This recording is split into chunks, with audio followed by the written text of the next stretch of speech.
Okay, so quick rewind on how it all got started. Or um, we lived together. We had one child. I saw some things. I think we split actually in the apartment. He came back. I ended up getting pregnant again. Um, so, but my plan was, uh, when I went back to work, I was gonna kick him out and just go on about my business. But for some reason, in the hospital, I had a change of heart, and I thought, well, maybe, I just had a change of heart. I don't know if it was the Percocet. When the nurse came back, I was like, just give me one, just not two, because the room is spinning and spinning. So I was like, no, just one Percocet. So now I'm like, was it the Percocet? It was a high. I don't know. But anyway, I felt like I was maid slash babysitter. He was immature, so I was like, no, it's not gonna work. I'm just, I've been grown. I've been taking care of myself. I work. What they say, I can do bad all by myself. I can do this. I can handle this.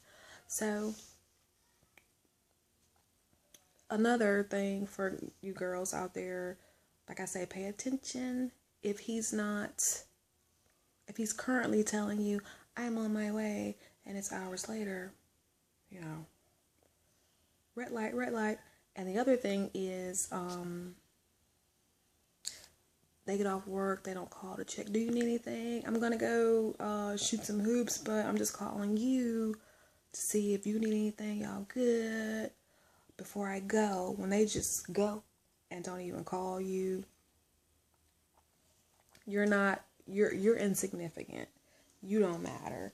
I mean, when they don't even come home to try to get, before they go, they might try, when they get back. But, so, like I say, way back, I felt like, he was immature, or he didn't handle things the way I would have. And people are different, opposites attract, maybe, I don't know. But for me, in the hospital, I had to change a heart. So went from there. And then I was having guilt, from shacking or fornicating and whatnot. And at that time, the church that I was attending, some of the ladies, or one lady in particular, she pressed a lot about the fornicating and whatnot. And, she encouraged me to, go on and do it. And even went so far as to say, well, I don't know if I want to go there right now, but she really encouraged it. And she was kind of like a mom to me. And she helped me out a lot. She really did. She was there for me. And so she was a little bit older, and I just thought, well, maybe. But fast forward to today, I'm just like, no, there's no way. I think it's just that she didn't want me shacking, or living together, fornicating. But again, I could have gone on about my business. I didn't have to marry someone who wasn't ready, just to not fornicate. No, I didn't have to do that. So, but I do accept responsibility, so that I can grow. I'm not in denial. I saw things that were the warning signs.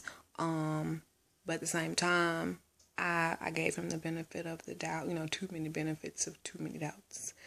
Or like I say, I had to change of heart in the hospital. And so that's the fast forward that led up to the marriage. And I also say, something that was another red flag for me, he left me out on a few things. He wouldn't apply for a mortgage, got approved, didn't ask me to come or whatever. My credit wasn't the best at the time, but the point was for us to both do some things together to get on track together. He went to closing without me. Okay. But my name's on the deed.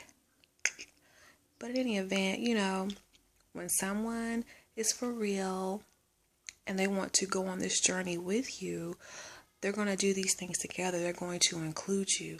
And if they're not including you, you need to pause, take a step back and see if they're going to approve it and see if they're for real.